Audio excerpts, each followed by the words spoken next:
नमस्कार बंधुगण बंधु माने आपण माने समस्त को आज ज्योतिष कार्यक्रम को स्वागत।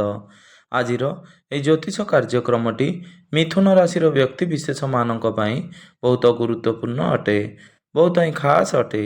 कारण आज वीडियो रे आमे माने जानिबा जे मिथुन राशि व्यक्ति विशेष मानक पई एही आसीबाकु थिबा इंग्राजी नववर्ष 2026 प्रथम मास अर्थात जानुआरी मासटी किपरि रहुची से विषय विस्तार भाव में आलोचना करिबा। एही जानुआरी 2026 रे आपणकर स्वास्थ्य, शिक्षा, प्रेम संपर्क, वैवाहिक जीवन, भाग्य, क्यारियर एवं व्यापार वाणिज्यर स्थिति किपरि रहिबाकु जाउछि। एही नूतन वर्ष आपणक पई कौन फल आनिदेव एवं एही जानुआरी मासरे आपणकर कुंडली रे नवग्रहंकर स्थिति किभଳି भाବରେ रहिछि एवं नवग्रह आपण मानकु किभଳି फल प्रदान करिबाकु जाउछन्ति से विषय विस्तार भाବରେ आलोचना करिबा। एहा सहित अशुभत्व प्रदान करुथुबा ग्रह मानक पई किछि विशेष प्रतिकार मध्य आमे माने भिडियोर अंतरे जानिबा। सेथिपई आपण मानकर यदि मिथुन राशि होइथाय तेबे भिडियोटी को स्किप न करी थरे मात्र शेष पर्यंत निश्चिंत देखंदु एवं भिडियोटी को गोटे लाइक करी चैनल टी को सब्सक्राइब कर दियंतु। आपण माने यदि सच्चा हृदय रे ईश्वर को भक्ति करुथांती, विश्वास करुथांती तेबे भक्ति एवं श्रद्धार सहित कमेंट बॉक्स रे जय माँ लक्ष्मी, जय श्री जगन्नाथ अवश्य लिखि दियंतु। तेबे बंधु माने आसंतु आरंभ करिबा आज रही कार्यक्रम को, जहाँकि आपणकर जन्म राशि एवं चंद्र राशि उपरे संपूर्ण आधारित अटे।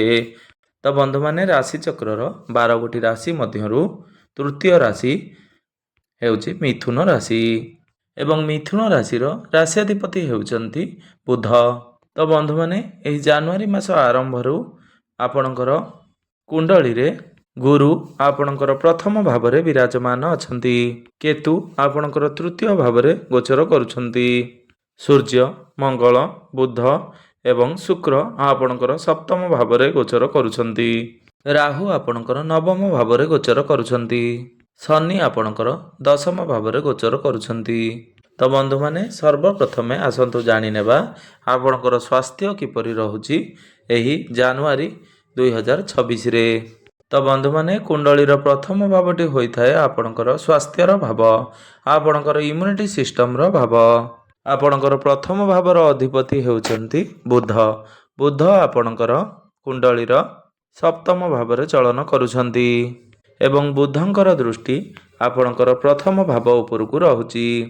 तेबे 17 जानुआरी पर्यंत आपणकर स्वास्थ्य बहुत भल रहिबो, आपणकर इम्यूनिटी सिस्टम बहुत स्ट्रांग रहिबो।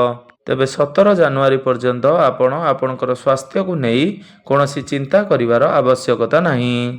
किंतु 17 जानुआरी परे जेतेबेले बुध आपणकर अष्टम भाव को चलन करिवे तो तेबे कुंडली रे अष्टम भावटी को एते भल बोली विचार करा जाई न थाए।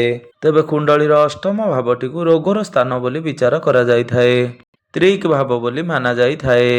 तो 18 जानुआरी ठारू आपण को आपणकर स्वास्थ्य प्रति विशेष ध्यान देबार अछि। आपणकर स्किन प्रति बेसी जत्नवान हेबा उचित, कारण आपणकर एलर्जी इन्फेक्शन भली समस्या देखा देई पारे। आपणकर स्किन रे ड्राइनेस फील करि पारंती। एहा व्यतीत आपणकर मुंड बिंधा भली समस्या देखा देई पारे। एहा छड़ा आपणकर खाद्यपेय प्रति विशेष जत्नवान हेबा उचित। आपण बाहर खाद्य को जेते पारिबे अवॉइड करंतु। आपण जेते पारिबे सुस्थकर खाद्य खांतु।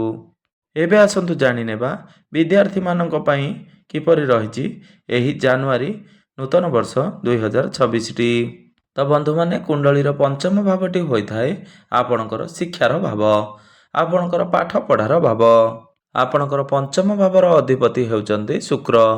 शुक्र आपणकर सप्तम भावरे गोचर करुछंती, किंतु 13 जानुआरी को शुक्र आपणकर अष्टम भाव को चलन करिवे।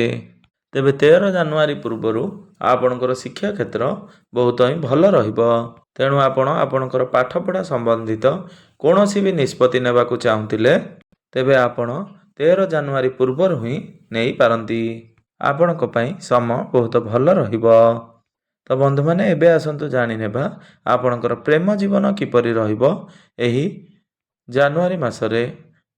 ତ ବନ୍ଧୁମାନେ କୁଣ୍ଡଳୀର ପଞ୍ଚମ ଭାବଟି ଆପଣଙ୍କର ଶିକ୍ଷାର ଭାବ ହେବା ସହିତ ପଞ୍ଚମ ଭାବଟି ହୋଇଥାଏ ଆପଣଙ୍କର ପ୍ରେମ ଜୀବନର ଭାବ, ଆପଣଙ୍କର ସନ୍ତାନର ଭାବ। ତ ଆପଣଙ୍କର ପଞ୍ଚମ ଭାବର ଅଧିପତି ହେଉଛନ୍ତି ଶୁକ୍ର। ତ ଶୁକ୍ର ଆପଣଙ୍କ କୁଣ୍ଡଳୀର ସପ୍ତମ ଭାବରେ ଗୋଚର କରୁଛନ୍ତି। ଗୁରୁଙ୍କର ଦୃଷ୍ଟି ଆପଣଙ୍କର ପଞ୍ଚମ ଭାବ ଉପରେ ରହୁଛି। ଏହା ବ୍ୟତୀତ ଆପଣଙ୍କର ପ୍ରଥମ ଭାବର ଅଧିପତି ଏବଂ ପଞ୍ଚମ ଭାବର ଅଧିପତି ଏକତ୍ର ବିରାଜମାନ ଅଛନ୍ତି। ଏହାପରେ ଶୁକ୍ର ଯେତେବେଳେ ଆପଣଙ୍କର ଅଷ୍ଟମ ଭାବକୁ ଚଳନ କରିବେ, ସେଠାରେ ବି ମଧ୍ୟ ବୁଧ ଏବଂ ଶୁକ୍ର ଏକତ୍ର ରହିବେ। ତେଣୁ ଆପଣଙ୍କର ପ୍ରେମ ଜୀବନରେ ସେତେଟା ଖରାପ ପ୍ରଭାବ ପଡ଼ିବ ନାହିଁ। କିନ୍ତୁ ସୂର୍ଯ୍ୟଙ୍କର ଦୃଷ୍ଟି ଆପଣଙ୍କର ପ୍ରଥମ ଭାବ ଉପରେ ରହୁଥିବା କାରଣରୁ ଆପଣଙ୍କ ମଧ୍ୟରେ ଟିକେ ଆଗ୍ରେସନ୍ ଦେଖାଦେବ। ଆପଣ ଟିକେ ସର୍ଟ ଟେମ୍ପର ରହିବେ। ଆପଣ ଆପଣଙ୍କର ପାର୍ଟନରଙ୍କ ଉପରେ ଟିକେ ହଠାତ୍ କରି ରାଗି ଯାଇପାରନ୍ତି। ହଠାତ୍ କରି ଆପଣ ଆଗ୍ରେସନ୍ ଦେଖାଦେଇ ପାରନ୍ତି। ଏହା ପ୍ରତି ବିଶେଷ ଧ୍ୟାନ ଦେବାର ଅଛି। ଏହି କାରଣରୁ ଆପଣଙ୍କର ପ୍ରେମ ଜୀବନରେ ସମସ୍ୟା ସୃଷ୍ଟି ହୋଇପାରେ।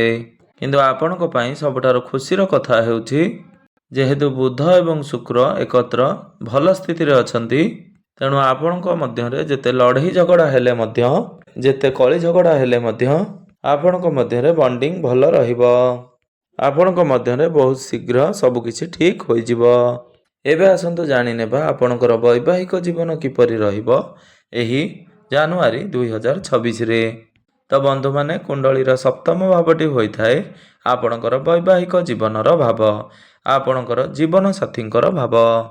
ଆପଣଙ୍କର ସପ୍ତମ ଭାବର ଅଧିପତି ହେଉଛନ୍ତି ଦେବଗୁରୁ ବୃହସ୍ପତି।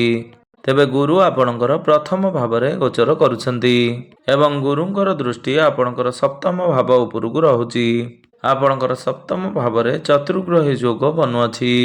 ଆପଣଙ୍କର ସପ୍ତମ ଭାବରେ ବୁଧ, ମଙ୍ଗଳ, ସୂର୍ଯ୍ୟ ଏବଂ ଶୁକ୍ର ଏକତ୍ର ଗୋଚର କରୁଛନ୍ତି।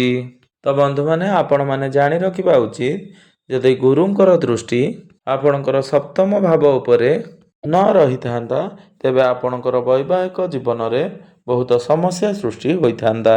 ଅର୍ଥାତ୍ ଆପଣଙ୍କ ମଧ୍ୟରେ ଅଯଥା ଆର୍ଗୁମେଣ୍ଟ, ଲଢ଼େଇ ଝଗଡ଼ା, ମନାନ୍ତର ମତାନ୍ତର ଭଳି ସମସ୍ୟା ଦେଖାଯାଇଥାନ୍ତା। ଗୁରୁଙ୍କର ଦୃଷ୍ଟି ଆପଣଙ୍କର ସପ୍ତମ ଭାବ ଉପରେ ରହୁଥିବା କାରଣରୁ ସବୁକିଛି ଠିକ୍ ଠାକ୍ ହୋଇଯିବ। ଆପଣ ଆପଣଙ୍କର ପାର୍ଟନରଙ୍କର ନେଚରରେ ଟିକେ ମୁଡି ସ୍ୱଭାବ ଦେଖିବାକୁ ପାଇବେ। ସେ ଛୋଟ ଛୋଟ କଥାକୁ ନେଇ ନାରାଜ ହୋଇଯିବେ। ତେବେ ବନ୍ଧୁମାନେ ଏବେ ଆସନ୍ତୁ ଜାଣିନେବା ସବୁଠାରୁ ମହତ୍ତ୍ୱପୂର୍ଣ୍ଣ ବିଷୟବସ୍ତୁ ଆପଣଙ୍କର ଭାଗ୍ୟ, କ୍ୟାରିୟର ଏବଂ ବ୍ୟାପାର ବାଣିଜ୍ୟର ସ୍ଥିତି କିପରି ରହିଛି ଏହି ନୂତନ ବର୍ଷ ଜାନୁଆରୀ ମାସରେ। ତ ବନ୍ଧୁମାନେ କୁଣ୍ଡଳୀର ନବମ ଭାବଟି ହୋଇଥାଏ ଆପଣଙ୍କର ଭାଗ୍ୟର ଭାବ ଏବଂ ଦଶମ ଭାବଟି ହୋଇଥାଏ ଆପଣଙ୍କର କାର୍ଯ୍ୟକ୍ଷେତ୍ର ତଥା କ୍ୟାରିୟରର ଭାବ। ଆପଣଙ୍କର ଭାଗ୍ୟ ଭାବର ଅଧିପତି ଅର୍ଥାତ୍ ନବମ ଭାବର ଅଧିପତି ହେଉଛନ୍ତି ଶନିଦେବ। ତ ଶନି ଆପଣଙ୍କର କୁଣ୍ଡଳୀର ଦଶମ ଭାବରେ ଗୋଚର କରୁଛନ୍ତି। ଆପଣଙ୍କର ଭାଗ୍ୟ ଭାବରେ ରାହୁ ଗୋଚର କରୁଛନ୍ତି। ତେବେ ଶନି ଆପଣଙ୍କର କେନ୍ଦ୍ରରେ ବହୁତ ଭଲ ସ୍ଥିତିରେ ଅଛନ୍ତି। କେନ୍ଦ୍ର ତ୍ରିକୋଣ ରାଜଯୋଗର ନିର୍ମାଣ କରୁଛନ୍ତି। ଗୁରୁଙ୍କର ଦୃଷ୍ଟି ମଧ୍ୟ ଆପଣଙ୍କର ଭାଗ୍ୟ ଭାବ ଉପରେ ରହୁଛି। ଶନିଙ୍କର ସ୍ଥିତି ଯେହେତୁ ବହୁତ ଭଲ ରହୁଛି, ତେଣୁ ଆପଣଙ୍କର ଭାଗ୍ୟ ଆପଣଙ୍କୁ ସମ୍ପୂର୍ଣ୍ଣ ମାତ୍ରାରେ ସାଥ ଦେବ। ଆପଣଙ୍କୁ ପ୍ରତ୍ୟେକଟି କାର୍ଯ୍ୟରେ ସଫଳତା ପ୍ରାପ୍ତି ହେବ। କିନ୍ତୁ ରାହୁ ଯେହେତୁ ଆପଣଙ୍କର ନବମ ଭାବରେ ଅଛନ୍ତି, ତେଣୁ ପ୍ରତ୍ୟେକଟି କାର୍ଯ୍ୟରେ ସେ ବିଳମ୍ବ କରାଇବେ। ପ୍ରତ୍ୟେକ କାର୍ଯ୍ୟର ଆରମ୍ଭରେ ସେ କିଛି ବାଧାବିଘ୍ନ ସୃଷ୍ଟି କରାଇବେ। ତେଣୁ ଆପଣ ଏଥିରେ ଭୟ ନ କରି ଆଗକୁ ଚାଲନ୍ତୁ। ଯଦି ଏସବୁକୁ ଆପଣ ଡରିଯାଆନ୍ତି, ତେବେ ଆପଣଙ୍କୁ ସଫଳତା ପ୍ରାପ୍ତି ହୋଇପାରିବ ନାହିଁ। କିନ୍ତୁ ଏସବୁକୁ ନ ଡରି ଆପଣ ଯଦି ଆଗକୁ ବଢ଼ିବେ, ତେବେ ନିଶ୍ଚିନ୍ତ ଭାବରେ ଆପଣଙ୍କର କାର୍ଯ୍ୟ ସମ୍ପାଦନ ହେବ ଏବଂ କାର୍ଯ୍ୟରେ ଆପଣଙ୍କୁ ସଫଳତା ମିଳିବ। ତ ବନ୍ଧୁମାନେ ଏବେ ଆସନ୍ତୁ ଜାଣିନେବା ଆପଣଙ୍କର କ୍ୟାରିୟର କିପରି ରହିବ ଏହି ଜାନୁଆରୀ 2026ରେ। ତ ବନ୍ଧୁମାନେ ଆପଣଙ୍କର ଦଶମ ଭାବରେ ଅର୍ଥାତ୍ କ୍ୟାରିୟର ଭାବରେ ଶନି ଗୋଚର କରୁଛନ୍ତି।